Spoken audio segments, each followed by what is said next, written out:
Apple. Are we live? We should. Yes, we're live. Oh, welcome to like finale Bonuscast 2020. All right, you stop. Go ahead. Welcome, Life Chapel. Welcome to your Life Chapel Bonuscast, episode 16. I am your host, Gentry Perry, with special guest Logan. Yes.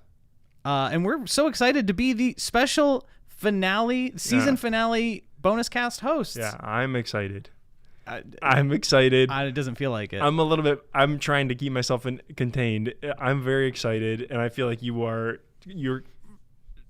trying to bring me down. I'm trying to bring you down. I feel like we haven't even started, and you're already curbing me. Aw. Everyone out there, if you ever want to be on the podcast, you have to set some boundaries in advance. You do, because there's things you can't say. And the first text, I want you to hear this. Oh my goodness. The first text, right when we finished last time, within 30 seconds, I texted your dad, can I do it again? Am I allowed to do it again? Because it was really good. Well, for those of you who don't know, we aren't your normal podcast. For the regular viewers, you're probably wondering, we're here tonight. We're excited to have you. And for regular viewers, you are on a very special episode. I am Gentry Perry. My dad's Jonathan Perry, pastor of the church. Obviously making Grant Perry my brother, and Logan is a close friend of the church, long time I want to say visitor, but long time family member. You call it a member? Yeah, I think we call you're it a family member. Yeah, your family. I know, well, you Life guys... Chapel. We what is it? The restaurant when you're here, your family. That's Olive Garden, I think, right? I don't like that, but that's us. Is it Olive Garden? I think it's Olive Garden. It makes me not want to go there. Why? It feels like what family. I don't know if I would ask you to make. I don't want to pay you if you're family. It feels weird. Well, what's funny is they're calling you family and they're still making you pay. Yeah, that's what I'm saying. So you set rude. the standards and you're not upholding them. I feel like it's weird. And there should be a couch too. We are going to get family. on topic or on task tonight. I promise. No, we will. If I'm sticking around, unless he kicks me out, we'll probably stay off topic for a majority of this. But we will do some really good stuff. We did get a text. We got an outline from your dad, and we will follow it. Aaron Shrine said, "Don't go to Olive Garden." Thank you, Aaron. I appreciate that live advice. The OG. Yeah. What's that on when they're like the OG? Original Gangster? No, the OG, the Olive Garden. The Olive Garden. What's that on when they're like, that's the best. We gotta go to the OG. All the kids we gotta go to the OG. Yeah. I haven't been to Olive Garden since I was probably a kid. Lucky. When was the last time you went? I don't know, probably years ago. But something about it. The breadsticks are good. Took me back. Yeah, when I was a kid. You know what I never appreciated until I was older was the cheesy biscuits from Red Lobster. Oh my God! I don't even know if those are when I was a food. kid. They're like catnip for humans. Those things they're good. I think I had them cold for some reason growing up, and so when you get to eat a cold cheesy biscuit, it's just like it's hard to work through. It's like dry. A dog treat. Yeah, it's dry. You're like, oh man, I'm never gonna work my way through this with a garlic seasoning. It's like a dog biscuit with a garlic seasoning. It is. On it. All right. I wouldn't. Yeah, I wouldn't go. Look at who we got coming in. All right, I'll check it. We got my wife coming in, Sierra. We've got Aaron. Yeah, welcome. Thank you so much for joining us tonight on this very, very special episode. Of course, who's on the Life Chapel? Who is on the Life Chapel one? I don't know who's talking as Life Chapel. I feel like we are Life Chapel right now. Well, I feel like know, it's but not. Somebody is typing as us.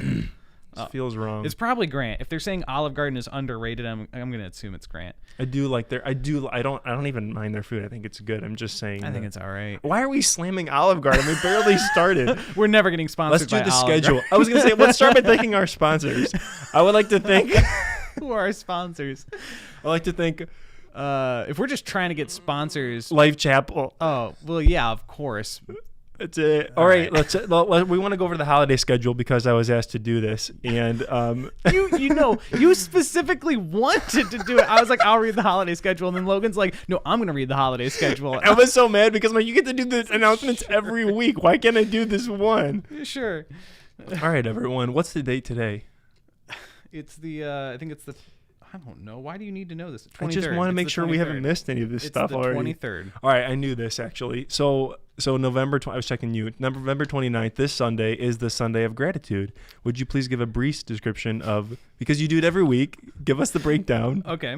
Sunday of Gratitude, please. The Sunday of Gratitude. This is how we work as a team. Yeah. Okay. Yeah, I'm going to be speaking on the Sunday of Gratitude. I'm going to be. This is the second time I've spoken. So can I actually go tangent right here for a second? All right. I want this to happen. Yeah. Okay. It's natural. So I was invited to speak 4 years ago on Christmas. They give me the holiday services, which I find strange. Probably because they're hoping nobody comes. They're like, I'm just kidding. Not just true. kidding, everybody. No. They give me Christmas, and maybe true. So two things. I don't remember much. I kind of blacked out a little bit. I know. Because I'm not naturally a super nervous person. Yeah. Because I'm more like if I can avoid getting embarrassed. Like acting like I'm embarrassed will only make me feel embarrassed. Yeah. Does that make sense? Yeah. So if I don't allow that to happen, then I don't get embarrassed. Yeah. Getting in front of the stage, that does leave a little bit, and I actually have fear and shakes and stuff. Even though I know every single person in the audience wants me to succeed. I know the blackout. I know that. Like I'm blacked out right now. Like I know that feeling. Like I know what that feeling is like. You're not blacked out right now. I am. Go ahead. But anyway, so I'm doing this Christmas service. We were going through and talking about songs, and I had "Oh Come All Ye Faithful," and so I decided I was like my opener. My opener to the song is I'm gonna sing it really loudly and wake everybody up, and I did. I belted from this. Oh come all ye faithful, and literally I saw just 30 heads just look up who weren't paying attention, and they just started I saw somebody's eyes. I can't say their name, but I saw somebody in the very back. I could tell that they were out of it, and they looked up and their eyes were just what the heck is going on right now? I wasn't paying. What is?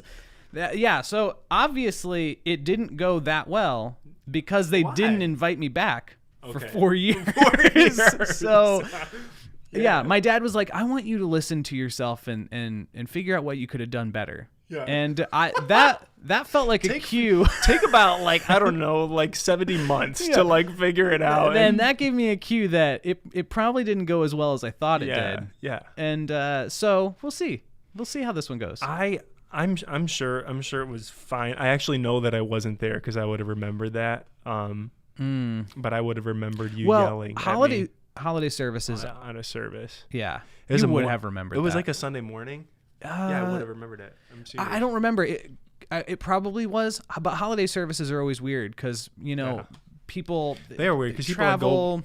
They go with their grandmas people to travel church. to other churches. People travel to our church. Yeah. So we get a lot of guests, but we also are missing a lot of regulars. Yeah. It's. And the reason they haven't come back either is because someone shouted at them. Somebody shouted at them, and that was me. Morning. Yeah. Because I haven't seen anybody. We lost 20% of the members of Life Chapel. Don't do numbers here. Okay. Moving on. Are you going to say anything about what you're going to share?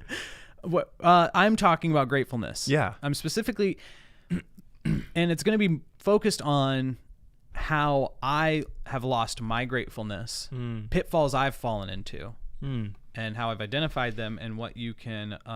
Aaron, it was not you guys. It was not last year. I can guarantee you. I actually remember you speaking many times, but that was youth. Actually, it was in youth. That's why. The only time I spoke in front of a big church, that was Christmas service. But anyways, give my phone back.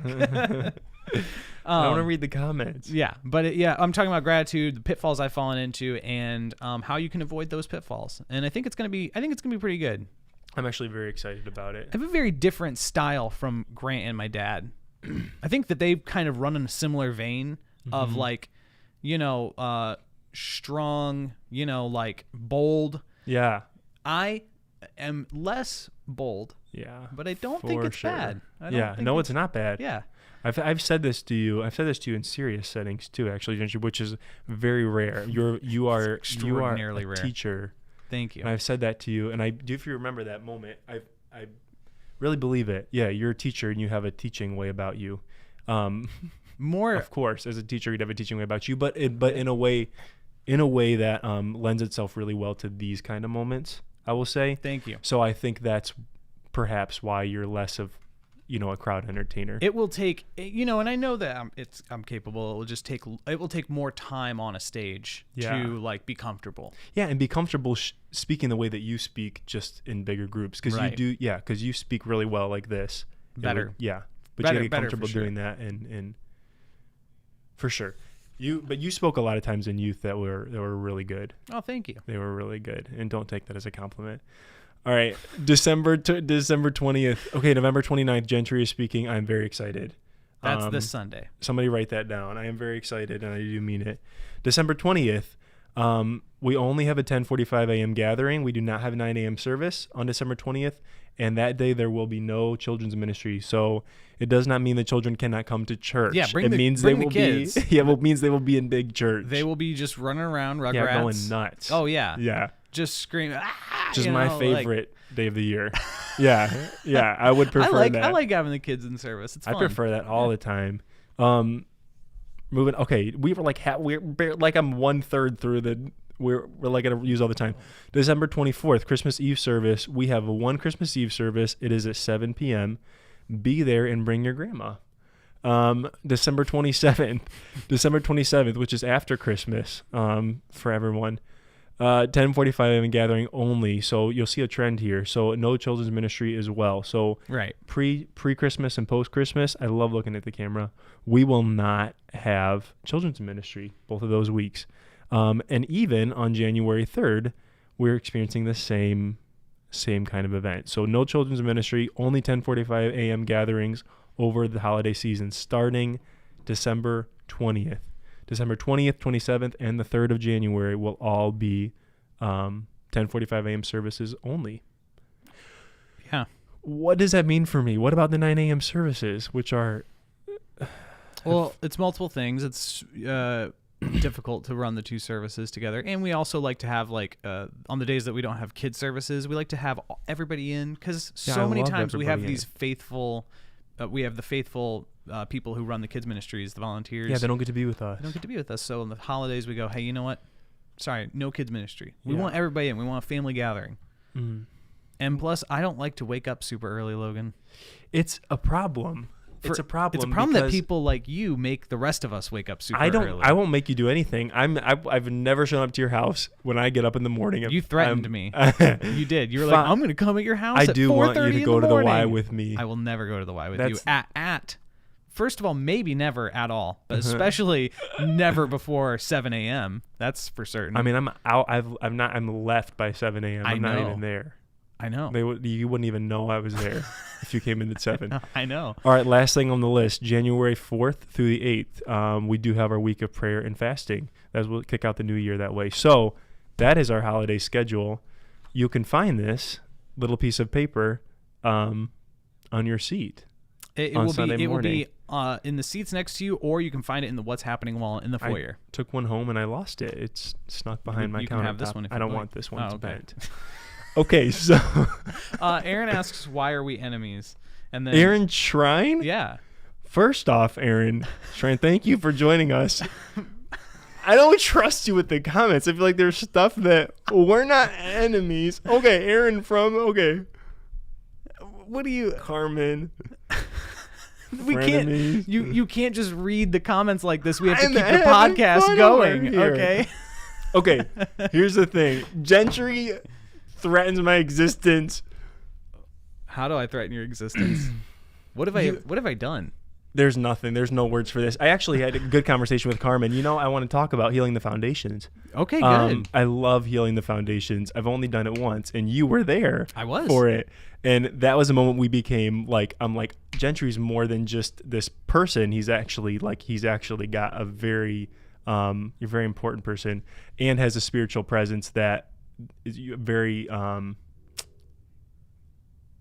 you're very important in my life just for that moment. And I mean that. And I if I haven't said that to you outside of this podcast, I do apologize, because I do mean that.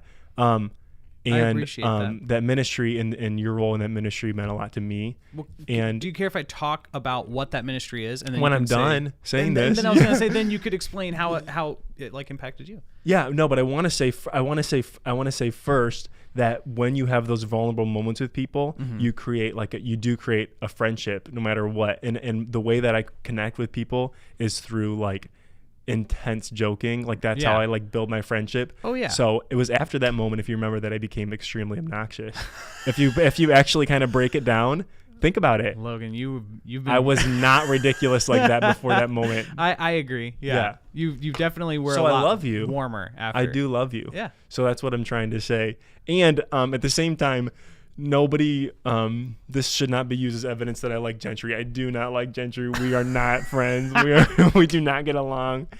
We do not get along with each other. It's funny. When I first met you, I was so intimidated by you. I would be. Because we're like very close to the same age. Yeah, I think you're like just a few moment. Months. Yeah, like a moment younger than me. When were you born? I don't want to tell you. 93. But August. like early. Yeah. August, We're like less than a year apart. Yeah. So Logan comes up to me. We both went to design school. One of us ended up working at the best design firms in Toledo. The other one was working in a stinky factory. Logan was trim. I was way more overweight than I was. You were a lot of things that I was wishing that I was at that exact moment in time. In that exact moment in time, I was like, why are we having this moment right now? Because this is what people want to see. They want to see I'm the gonna real. cry. Okay. Okay, go ahead. You were a lot of things that I wanted to be in that moment. And I was... What about now?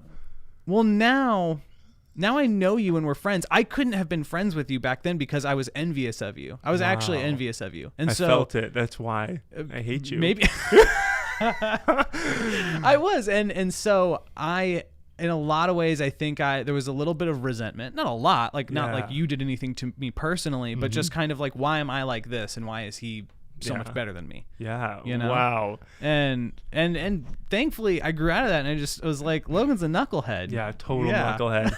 And I'm like looking back at that part of life, I'm like, was I even there? Like, was I there? Did I go through? It's weird to think about. Isn't it weird to think about life 5 years ago? How much things change. It actually kind of freaks me out. I like think of I have memories growing up that I have pictures of. Like I don't remember details. Oh, yeah. I barely remember high school. I especially don't remember middle school and before that. I barely remember high school. I remember like moments in pictures. Yeah.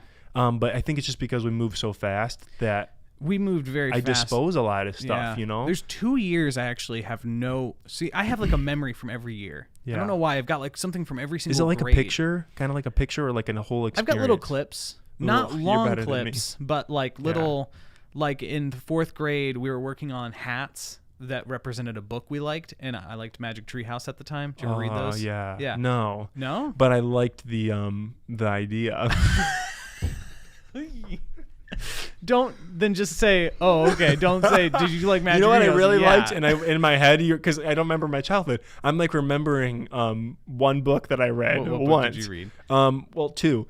First was the Boxcar Children were read to me. I don't think I read those. Okay, well, you're a nerd. So, and then the other one was what's the one with the kids in The Wind in the Door and the somebody in chat kids. Madeline Lingle wrote it. Anyway, it's the only book that like grabbed me as a kid. No idea. It's the only one, and it's called A Wrinkle in Time.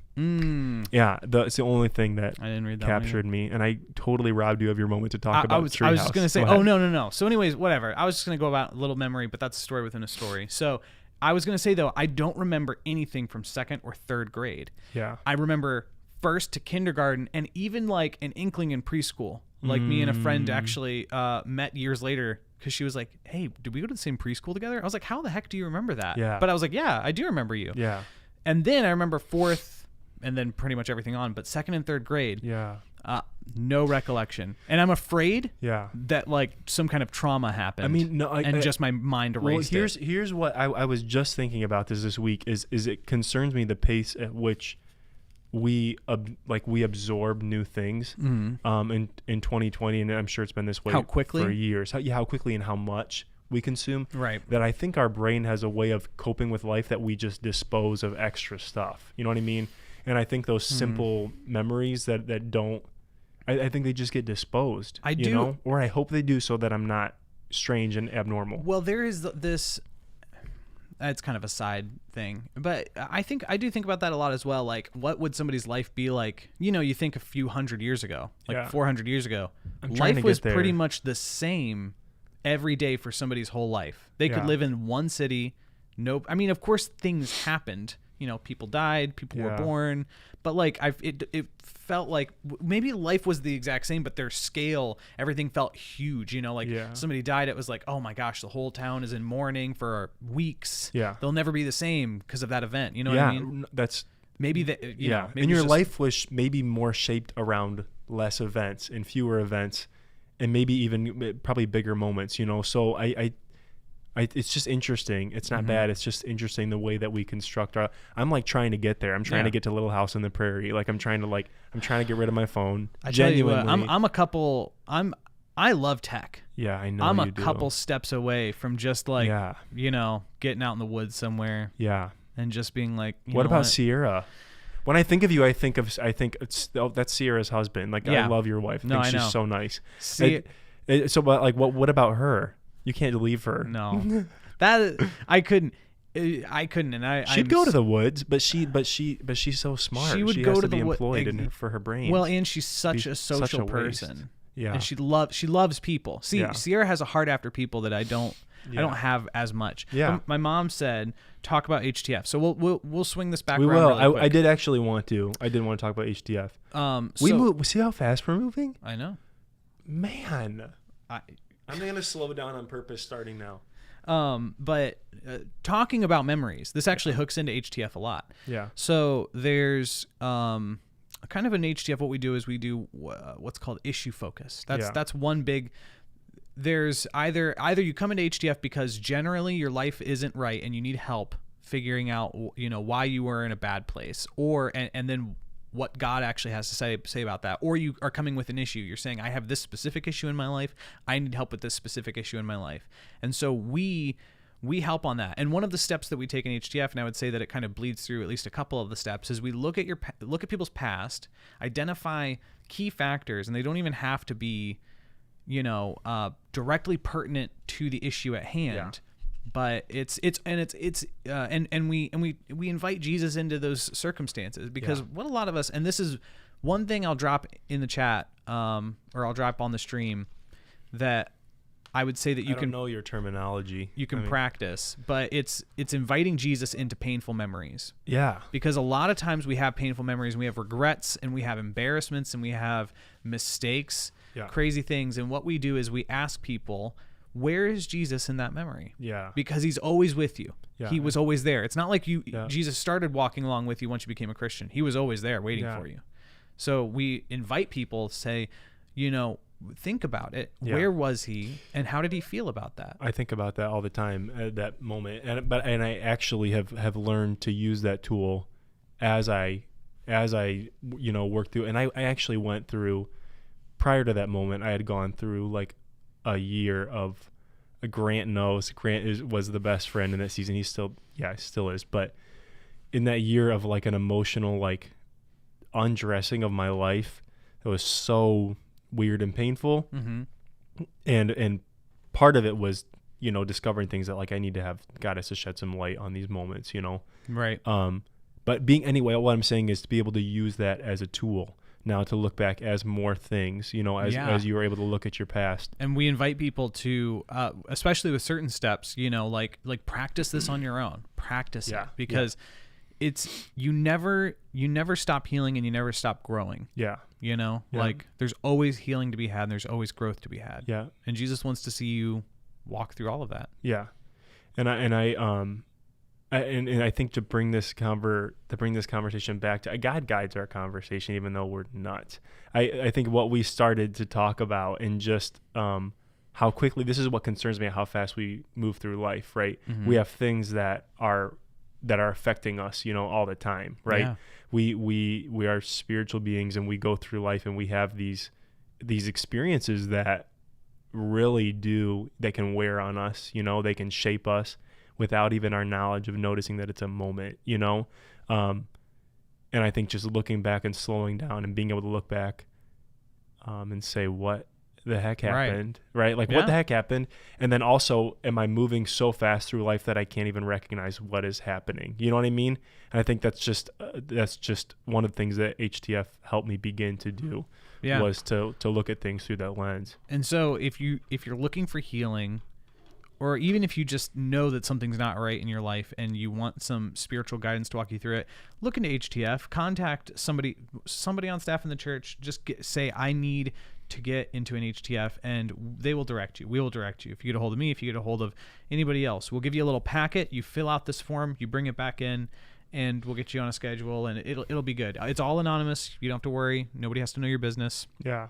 It's, And just to help, it can feel really nerve-wracking, especially when you discover like there's something I need to talk about, and you go through the paper. And I remember Carmen like coach me through it, because I'm like, I don't know how. Everybody takes the form too seriously. Oh, so seriously. She's like, chill out. Yeah, I remember this really well. She's like, you just have to fill it out. Ramona says stop by the wall, so I'm guessing about in the wall in the foyer, and we can get you an HTF packet. But yeah, it is a long-ish packet, and there's a lot of questions. But what I tell people is literally take 10 minutes and say, I'm going to put a timer on. I'm going to get as far through this thing as I can, and I'm going to stop at 10 minutes, because I've had people tell me they spent hours, and I'm like, why?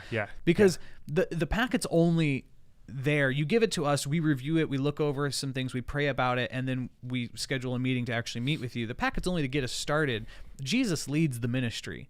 So we could start on whatever's in the packet, and we can finish somewhere completely different. So if you're a person that takes the packet and starts to write for hours, you probably experience a lot of freedom in your life through journaling, actually, if you're that kind of that's your personality. Or stress, because it's thinking about like, am I filling in this box correctly? Some people have that.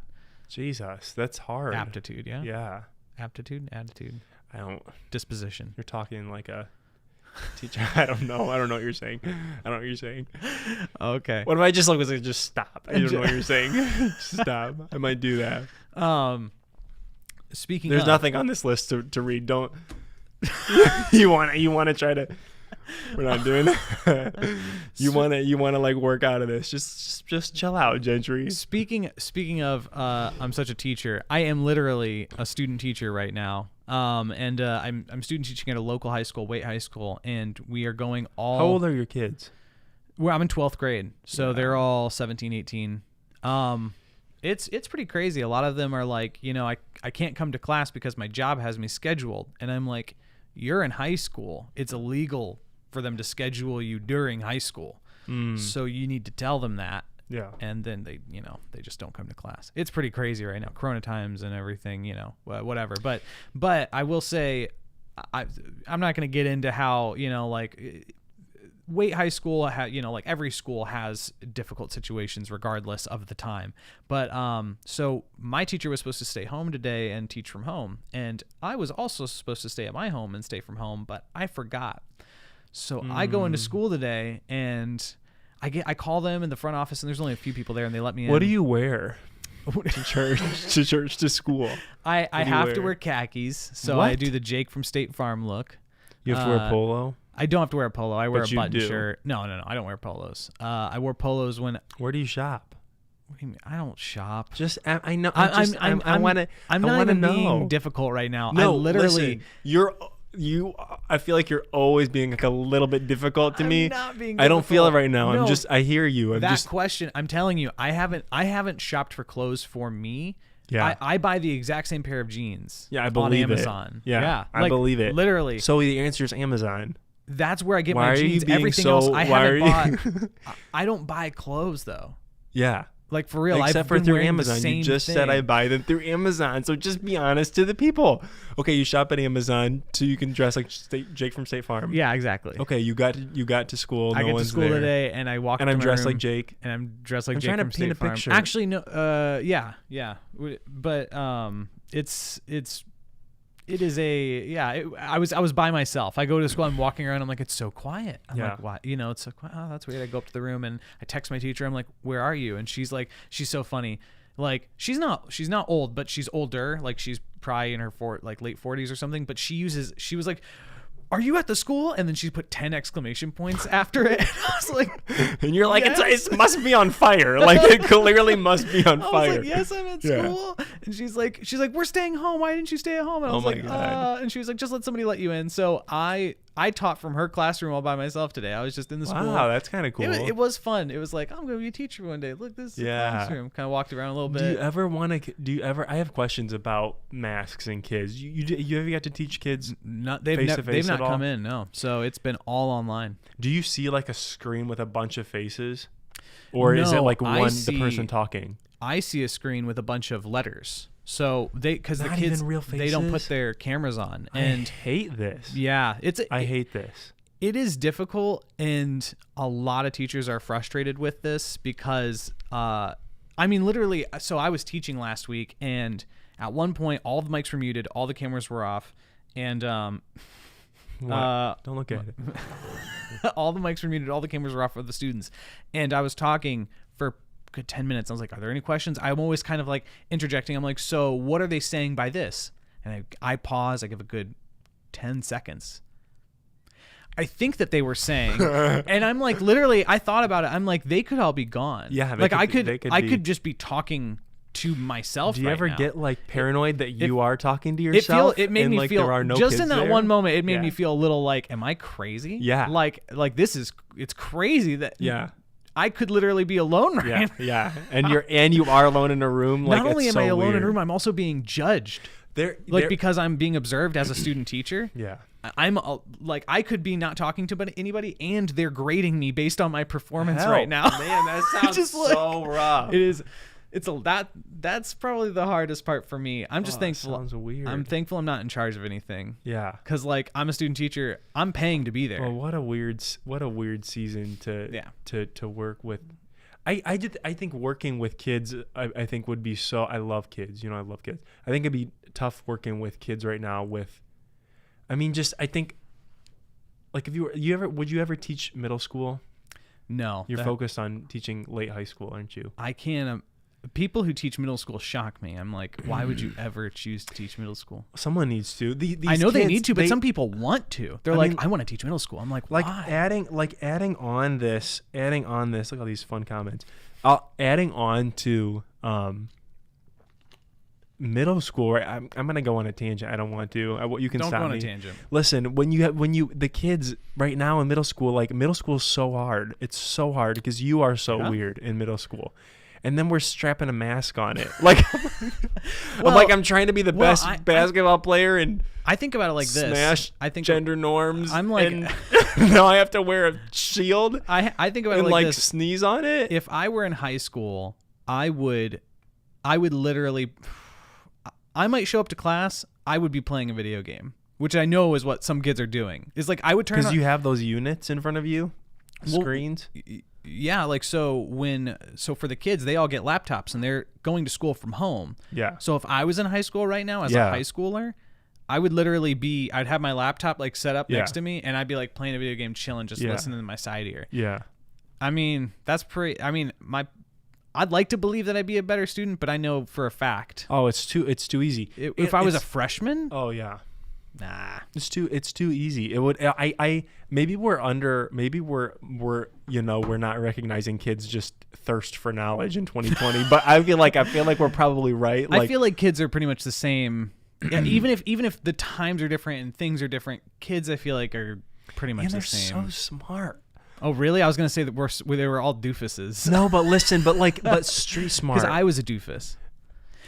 Kids do have a level of awareness now. Yeah. More than ever because people have been trying to sell them stuff since they were so little. Yeah. You know what I mean? They're able to suss that out so easily. Can you imagine being a consumer, being an actual someone's tracking you consumer at the age of when people get phones? 8? If I have a child, I want to have a child. They won't even know what a phone is. You can't call your grandma. You have to go find her. We don't use phones. Find her? I'm serious. I think I will not even. I'm 50-50 on it. I mean, because I know tech pretty well, I know that I wouldn't get them a smartphone. I give them this. There's like little devices where it's like got 5 buttons. You can program 5 numbers into it. You know? What were those called when we were in high school? Firefly. Fireflies. Yeah. Yeah. I see. Those to me made a lot of sense. Yeah. It's like your kid. It's an emergency because everyone's like, what if there's an emergency? It's like, well, this is if there's an emergency. This is an emergency. You can call 5 You know what? I'm gonna people. get my kids. I'm gonna get them one of those beepers that you put on old people so when they fall. What are those called? Life alerts. Life alert. You can have a life alert. The police will come if it's really an emergency. Honestly. And then I'm like, if it's not, you don't need the police figure it out. Like you'll find a way to get home. I think though that is going to be. I think it's weird. I think we're going to be going into a weird time where, because like you think about it, we're in a huge experiment right now. You know, I mean, like this has never happened before ever. Yeah. And I think that in the next 20, 30 years, a lot of people are going to be pulling those gadgets and stuff and just going, you know what? It's not developmentally good. I'm for already you. there. I'm already there. I know. I told you that, and I really mean it. Like I'm ready to be. The difficulty is the convenience and the like. You're busy. All right, just go watch some YouTube for like an hour while I gotta get chores done. Yeah. Like, and if you are bugging me, I can't get those chores done. Yeah, that's temptation, you know. Yeah. So it's like just go watch like Coco Melon. What is that? Coco Melon is like the biggest YouTube channel in the world. For kids? No, it's the largest. Why are you sending your kid to go watch a non-child channel? No, it's for kids. Oh, I was saying it's not the biggest. What's like wrong YouTube. with you? I was saying it wasn't the biggest YouTube channel just for kids. It's the biggest YouTube channel. Period. It's children though. All of the largest content in the world now is for kids. You know that Grant showed me the one that Ella likes is the Ryan's World. Ryan's World. Is it the one with the yes papa or whatever? Is like telling lies. No. Grant, tell us. It's the one where he's Ryan's World. I don't know. It's the one where he just reviews toys. Like he just plays with cool toys all day long. Yeah. And first off, I'm like, this kid is. He's got a dream. He's the only kid. This is what's so cool about it. He's the only kid who's not using a screen. He's on screen, like he's being filmed, but he's playing with all these toys that are like big boxes and stuff. It's like this weird wish fulfillment thing. Like kids are like, wow, look at that. Like that could be me. Yeah, I could have those toys. But like, isn't it interesting that kids are just satisfied watching someone else play with things just as much as they would be? I mean, he makes $2.6 million a year. I looked it up. Oh yeah, that's crazy. Does. But I mean, I watch people. You know, like people watch people play sports. They're not playing the sport. They're watching somebody else play the sport. Yeah, I don't get that either. I watch people play video games. Yeah, I don't get that either. Yeah, I know. Is everything you do actionable? You don't like, but you don't do passive things very much. I don't do passive things very much either. I would rather play a video game than watch a video game. Like I've tried to get on board with things like where you're a supporter, where you're like, I'm like a fan, and I can't stick around. Like I'm like, I can't even watch a movie anymore. Like I can't even stick around for. I'm like, I'm not even a fan of this. My dad and Sierra. Yeah. Sierra successfully has like gotten all the way through like one movie with me. Yeah. And most of the time my dad, it was so bad. We would all want to watch like a family movie as kids, and he would he would get up and just start doing something. Yeah. He'd be like, I gotta clean. I can't even sit. I can't sit still. Like my leg starts to twitch, and then I'll like start to twist. Like if I'm sitting down, I'll start to like twist my whole body unless I'm prostrate. Like unless I'm like on the ground and like in the basically asleep, I can watch. Are a you movie. a creative type? Wait. I can watch a movie like with somebody. Like if someone else is in the room, if I'm watching a movie alone, it's like it's torture. There's no way. It's not really. And going to a theater is actual torture. Like, I will say though, I don't watch movies alone. Amen. Me too, Steve. I don't watch movies alone. I couldn't do that. I agree. Movies for me are a social thing. I'm a social movie watcher because like I like to. When I watch a movie, I get into it, I enjoy it, but knowing people are with me who I'm kind of sharing the experience with, and then I can talk to them afterwards about it. You know what I mean? Yeah. But by myself, I would be like, what if you just talk to them throughout the entire movie? I'm not a bad movie talker, but I'd prefer. I do like pointing out like certain. I'm like, that was hilarious. Yeah. At least we're hanging out. Yeah. You know. I do. I have to do that. But like, I like YouTube videos as like background noise. I like doing something and having like a video on. And I really like. We just had the Valdivias. What's their first name? Such kind people. I've only met them once, but they were on Sunday. They were speaking. Valdivias, right? They were in the video. Yeah. But they do 24-hour prayer room. And that's why I like YouTube. I like to like leave for background noise. I like to leave it on, like just leave that on or leave it on just like those like 30-minute Bethel songs. Like I'll just like let them play while I'm doing something. So I do value it for that reason. That's why I'm like, for those reasons, I'm like, technology is awesome, but it's so few. Well, and this is what I was telling Grant a while ago, and if we said this on the podcast before, I'm sorry, but why are you taking my phone? Okay. It's what I was talking about before was I feel like the internet is like roads, like early roads. Like in the US, like roads kind of would crisscross everywhere. You know, like literally like cars would be on either side of the road, horses would be in front of cars, behind cars, people would just be walking in front of all of them. Yeah. And then over the next 100 years, everything got orderly. Yeah. I feel like the internet's going to go like that. Yeah. To where right now it's like everything's everywhere. You can get everything everywhere. But I feel like in the future it's going to be like, you do these things here, you do these things here. Not maybe you have to like get on the internet with a purpose. Like you have to like you have to register like this is what I'm using it for. But it's Aaron and Jennifer Valdivias. Yes, that's their names. Thank you, Share Bear. Let's shift gears a little bit. I was just gonna say let's shift gears really you quick. Were going to? Yeah, you were gonna say that? Yeah, I do want to ask you about your take on the sermon on Sunday. I liked it. I liked it a lot. You know, it's Pastor spoke. Pastor, no, I'm giving the people. Oh, thank you. We're not here I thought alone. You were informing me. No, Pastor spoke on Sunday, and he spoke about bold faith. Yes. That's my preface for you. Yeah. Which is the final? It's in our series. Yeah. The finale in our bold series, and I will say, I have a hard time getting every main point of the message because I'm doing the video producing, and you would think that means that I'm like hyper focused on the message, but I'm actually focused on like making sure that all of the video stuff is actually working. Yeah. Because it's hard to keep up a stream. Yeah. I don't know if you know this. I don't. But I don't want to know. It's pretty difficult. So basically what he did though is he kind of broke it up into a few different ways about how bold faith enters your life. Mm.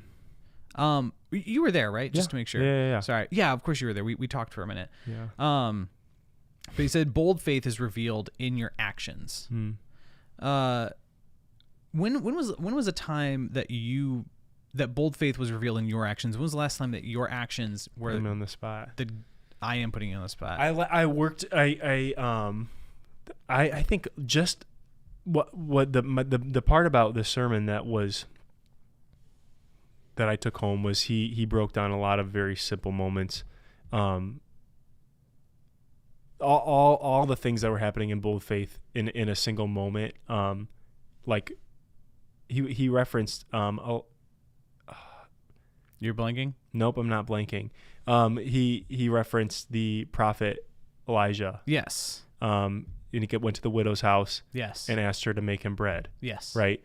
So, and he talked about the bold faith of the widow, the bold faith of Elijah, like in that moment, right? And it's the simple moments, like life is right. It's bold faith. I think that people get mistaken believing that, oh well, my life is dictated by big actions, and I need to be ready for those big actions, and God's going to be with me in those big actions, and I have to have faith in those big actions. And it's like it's every day. Your life is only like 0.1%. big actions, and the rest is just normal life. And so, you know, your faith has to be rooted in just this everyday faith, where your everyday actions are going to be determining your faith and going to be pushing your faith. And as a whole, it is faith. It takes work, man. It takes work to stay, to just remain. Man, just to remain like in life, and just to continue with what you believed yesterday and carry it to today. We keep talking about information and like in technology for the pace of life. Like, man, it's so easy to shift gears, right? And to keep a consistent thought and say like, I'm focusing on this, or like, God, I'm focusing on this with you for today and tomorrow and this week. Like, how impossible is it to do that? But we're doing it. Like the church is doing it. Something Grant and I were talking about this past week. He just said, Logan, me and you were talking about the idea of radical and how it isn't really what we're shooting for. Yeah. So it's just doing life. The church doing life. Grant and I were talking about this. It is radical. Like we are we are being the church in 2020. Yeah. I'm like, Jesus is real. You know what I mean? Like Yeah. you look at the lives we live and look at what the world is presenting, and it's so overt. I mean, in 2020, it's just so overt. And I'm not going to talk about anything specific, but the presentation for anything but a life with God is such easy access in our day and age, and it always has been. It's just, I think it's just the overtness of it today is just it's pretty shocking. I think if you slept for 5 years in the past, like any of the last, like if you took a 5-year hiatus from life, for the last 5 years or 5 years before that or years before that, you'd be in shock. Like everything would be just this massive shock, right? And we would be just some level of appalled, but then also just like, what the heck? So I just think being consistent in that, it takes a level of bold faith to just live. Well, and my dad pointed out, it takes radical obedience, which, are not two words that you would really put together. Yeah. Radical and obedience. Because radical feels like I'm going to like go jump off a cliff. Yeah. You've got a bomb and you're going to throw it somewhere. I don't know. Yeah. Like that. Yeah. That's crazy. But no, it's radical. Like this unwavering and extreme obedience to God. Yeah. Obedience to God and his body. And it's just, it's something that is so amiss in the world today. Like authority has really been, and this is great that we're able to talk about this, because if my dad talks about how, or people don't want to listen to authority, and today people have no idea about authority and all that stuff, then he kind of looks, it's like, oh well, you're the pastor, of course you're going to say people don't respect authority. But me, I'm not in charge of anything, right? And I'm saying people have completely lost any sense of authority. Jesus. Yeah, even just that you would just I think authority in itself has been overtaken by this, among other things. Yeah.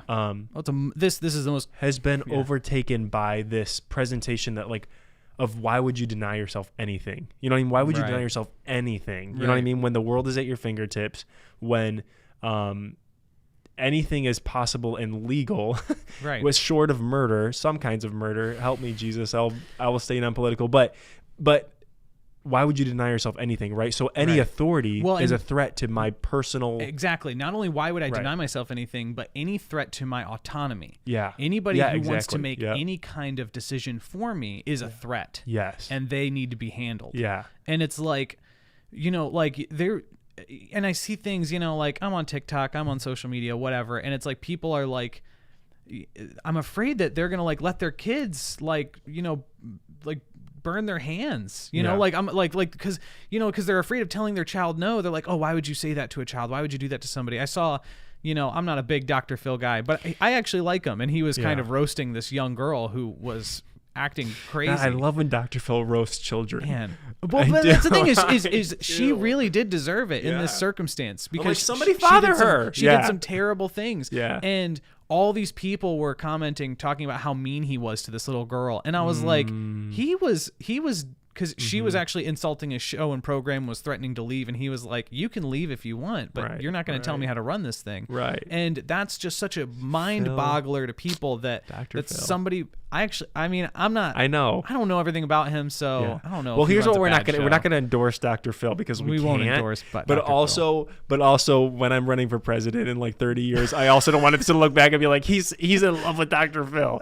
I do like Dr. Phil. I don't think treatment on television is probably helpful for anyone. Right. Okay. That's true. Honestly, but do I think that his stances on things are pretty powerful sometimes? Coming back to the greater point, though, it's that people are so afraid of their own. I forget what we're talking about. We're talking about people being so afraid of any kind of autonomy being taken from them that they completely try to depower all forms of authority. And so they cannot live in obedience. If you try to rip power from authority, there's this book that I read a long time ago. My dad made me read it, but it was he should have made me read it, to be fair. It's called 3 Kings. And it was talking... I've read it. It was talking about, there was Saul, there was David, and there was Absalom. And Saul was not a good king. He was what's called a spear thrower. So this is a person in authority who takes advantage of their authority. They are predatory. There's Davids who are under authority, but they raise up and rise up because God favors the Davids. God favors those who dodge spears.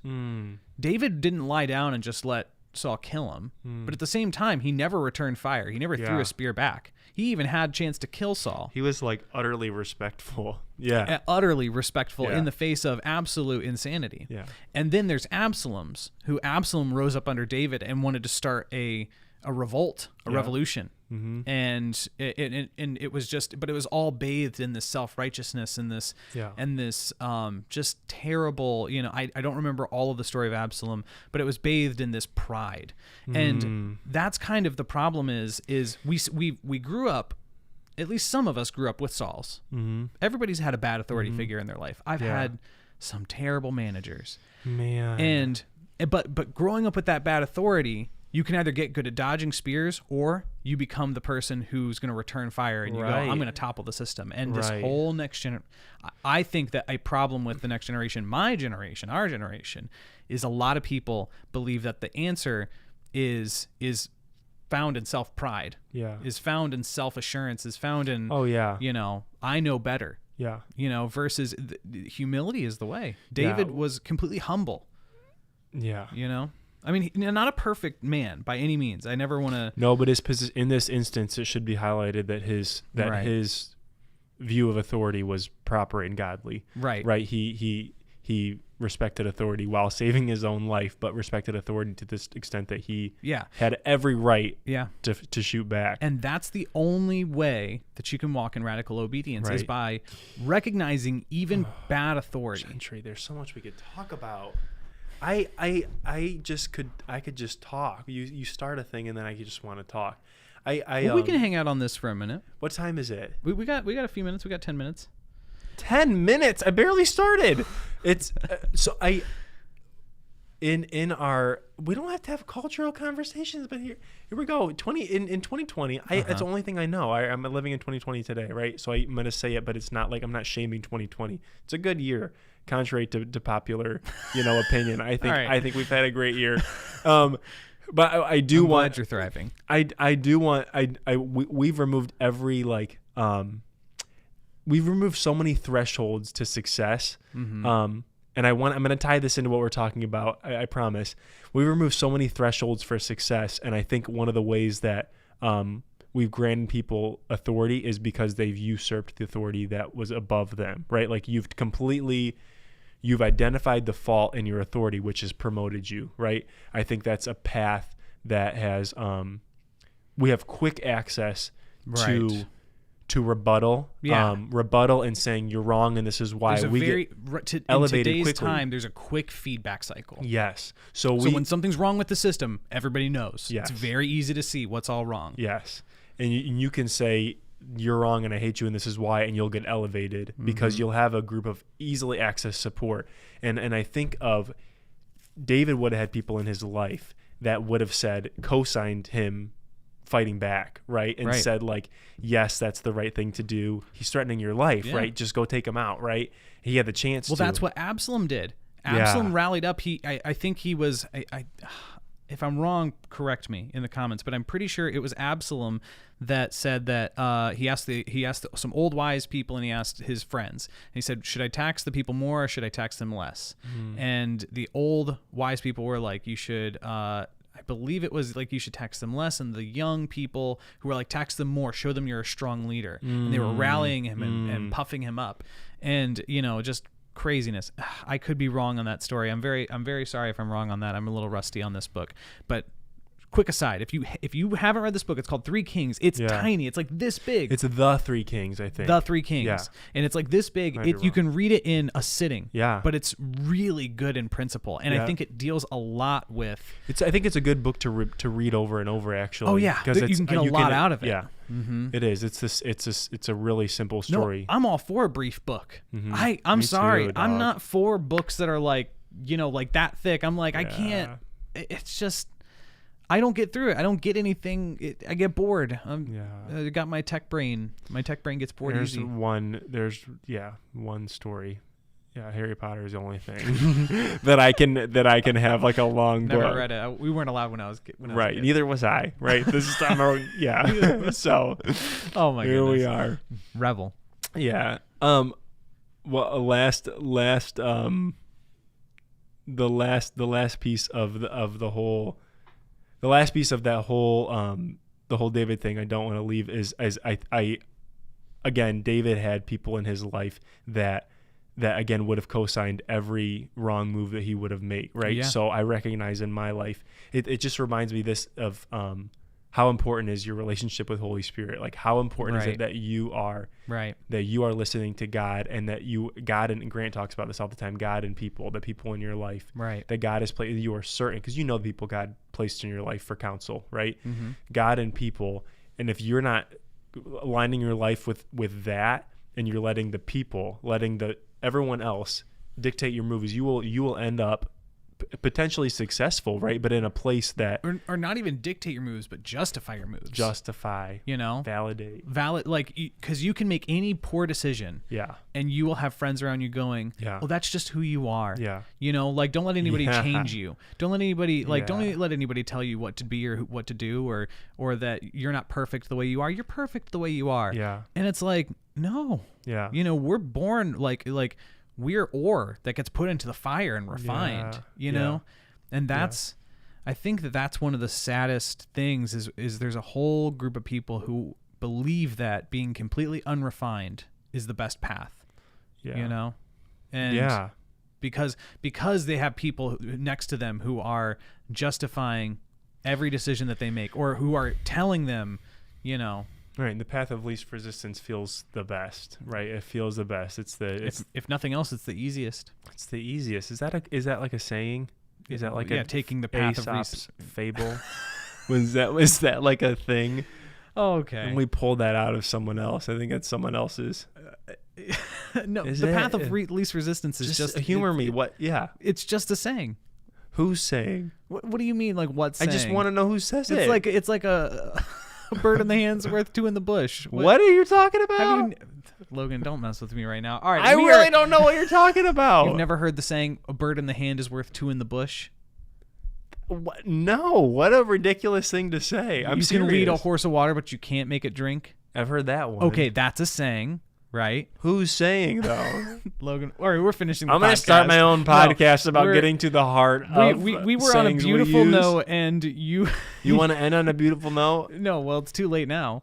We're wrapping up. All right, I'm gonna fire up my own podcast about getting to the heart of what the heck you're talking about. Okay, and I will get really good guests. All right, well, not you. Thank you so much for joining us, Gentry, for the final podcast of the season. Remember, this is the final podcast of the season, and Logan and I are so thankful and grateful that you would be a part of this. Let's finish off with experience. Some quotes, some readings and things from our friends. I've got to have something up also up on my phone, so to shut it down. Oh my God, Gentry, you're ruining everything about this moment. Aaron says, Aaron says, being obedient in the smallest details of our lives is the most radical obedience. It takes the deepest level of awareness and desire for Jesus. Amen. And then somebody else said, I think it's easier for people my age, Dan says this, to respect authority coming from Jonathan Perry because he's earned that respect, which I absolutely believe. It is easier sometimes when you have good leaders in your lives. Yeah. Versus other people have not been blessed. It's called The Tale of Three Kings. Grant says he's read it 4 times. See, but yes, so those are our highlights from the final bits of the podcast. I love those highlights. Thank you for doing that for me. Thank you for forcing me to do that because that means that was a lot. No, it was good. It was good. In all seriousness, I know that we're goofy, but I enjoyed having this podcast with you tonight. I enjoyed you being with us tonight, dear viewer. What do you want me to say? Did you enjoy being here too? I mean all right, we need to shut it down. You don't need to shut it down. We will. Yeah. I definitely enjoy talking with you. We'll have to do some more. We can unpack some stuff. Yeah. I think we would be good at unpacking some stuff. We need a really clear Yeah, that's true. guideline. Or we need 2 hours and you just need to do talk what I want to talk about. We need a notebook and we can just write down every single like thing that we go and spiral around. They're like grapes. Like I'm just imagining. Yeah, and just write that down, underlined it, and then we'll head back to grapes later. Yeah. All right. Do you want to pray us out? Yeah, I would love to. Should I take my thing off my head? Yeah. God, thank you so much for this moment. I love Gentry very much. This is like a confession. I love Gentry. He's dear to me. Thank you for this time, God. Thank you for that. We just have the the freedom and the time to talk about things that are important to us and be able to support our church through podcast. Thanks for everyone who was able to join in and will join in later, God. I do bless them. And we love you, God. Thank you for who you are. Thank you for this year, God. I thank you for this year. No matter what this year might have felt like, God, no matter what might have felt like a hardship, God, we know that you're present in this year. God, we know you have a plan in the middle of this year, and you will have one for next year as well. God, It will be no less in 2021. So, God, we know that when things look weird on the earth, you're doing something. And God, we do not take for granted. We do not curse this year. We do not curse this year. We bless the year because we've had you with us, Lord. Yeah, amen. We love you. Pray. Amen. Amen. Thank you for joining us, and have a good night. Good night.